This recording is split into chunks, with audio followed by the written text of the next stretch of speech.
Hi, I'm Ryan. And I'm Angie. And we're Happy Healthy Vegan. .org. So Ryan asked me to join him in the studio today to talk about a slightly older video by the RawBrahs, the former RawBrahs, interviewing a gal named Denise Minger, who thinks she debunked the China study by Collin Cambell.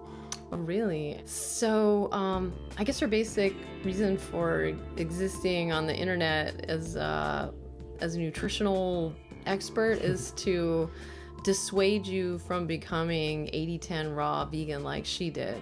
Yeah. If I understand it correctly. Yeah, I watched the video with Ryan and I took a look at her website, and I guess her current diet as of 2010 is like a strange hybrid of still eating a lot of raw fruits and vegetables, but then supplementing it with raw fish every day, and raw organ meats and raw eggs. But the reason she came to the conclusion that she should eat that diet is because of all After a year of being a raw vegan, she had all these various health ailments. And seems like that's what her website's about, and that's what her message on the RawBrahs was about. It's like, if you go raw or vegan, you're going to have some problems. Yeah, so we're here because we just kind of want to refute those claims. We're not having those problems. Yeah. Now, caveat, our diet started out as traditional vegan, then traditional raw vegan, and then we went... last winter. Yeah, we started embracing the 80-10-10 diet, but we're not completely raw. We're kind of more raw till 4. We will eat brown rice, steamed vegetables, steamed potatoes. Some days. And beans on occasion, particularly in the winter. Yeah. So that's where we're coming from. We're not eating 100% raw fruits and vegetables, but primarily that. Yeah, we're mostly raw guys. We're hardcore 80-10-10ers though. Yeah. All right, so the first problem she mentions is after a year, she went to her dentist, and part of that she had perfect teeth health, and then she had what?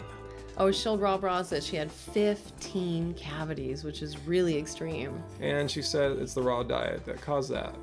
So we're sitting there like, what in the world could she be? What's the inference here? What is the inference? What is she trying to scare you in? The only thing, I thought of two things. One, she could be referring to the amount of sugar in fruits. I guess too.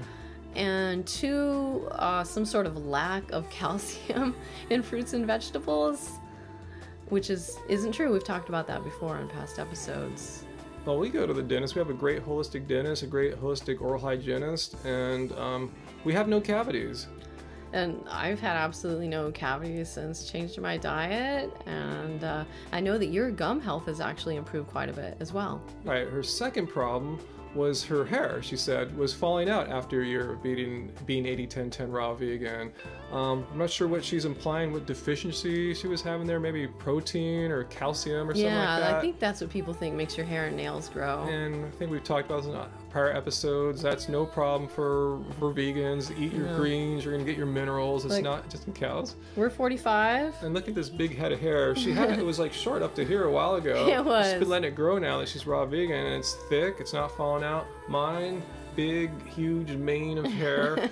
In my 40s, like we said, no signs of thinning. The growth hasn't stopped, and it's definitely not falling out. So, so it's not a foregone conclusion that if you go vegan or if you go raw, that you're going to lose your hair. There's something else going on there, and I think the next point or two starts to make me think I might know the causes. So yeah, her third problem was that her weight, she said, was always underweight, and she could not keep muscle mass on her body, as she told the RawBrahs. So I think that's pointing to the big problem of not eating enough, not getting enough calories. So too. But we're maintaining our weight fine. We lost weight, and now we're maintaining our weight. We're strong and healthy. Let's see. Angie's guns here are bigger than ever. I wish you could see her big leg muscles are super strong. I know, they're more buff than ever.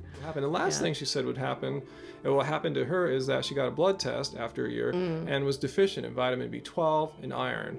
The problem with that is she never said that she got a blood test before, as you should do every year, so you can compare to see if you're high or low right now compared to where you were before. So, you know. So that's not really, it sounds good. It sounds good to say my blood test said this, but Brian's told me many times that 39% of all Americans are B12 deficient and 1% or less are vegan. So it's clearly not a vegan issue at all. And it's much more complicated than whether you're eating enough meat or not. But she's trying to scare people. We all may have heard maybe, like, if you're vegan, where do you get your B12? So yeah. So here we are the following day, and I kept finding my thoughts returning to Denise after we filmed, thinking about the possibility that it was starvation that led to all the complaints that she had. And so I did a little Googling, and sure enough, the 3 top complaints that she suffered from are all caused by malnutrition. There's an article on livestrong.com that kind of goes through all the stages that you'll go through in starvation, and it's actually the middle and final stages that she was suffering from. Yeah. So here we go. Let me quickly read here. Advanced starvation. Exactly. Basically. You will lose weight as your body depletes your fat stores, then begin to burn other tissues, such as muscle. She said she couldn't keep muscle on and she lost a lot of weight. Then final stages. Eventually, your failure to get sufficient nutrients will lead to permanent damage. Your teeth will decay, your bones will weaken due to insufficient calcium, your hair will fall out. Wow. And then it goes on from there. Yeah, and then the end result is complete system failure or death. So she must have gotten to the doctor just barely in time to avoid actually dying of malnutrition. I find this very scary. That she didn't notice sooner any of the earlier stages, which also sound pretty severe. So I urge you, if you're just starting out on a raw foods diet, to be sure that you get enough calories, that you get enough variety in your nutrition to avoid the fate of Denise Minger. And it's pretty hardcore what she was experiencing. Yeah, so what she experienced is real, but it is not diet-centric. It's not the fault of the diet. It's just the fault of not getting sufficient calories and sufficient nutrients. It can happen on any diet. It absolutely could.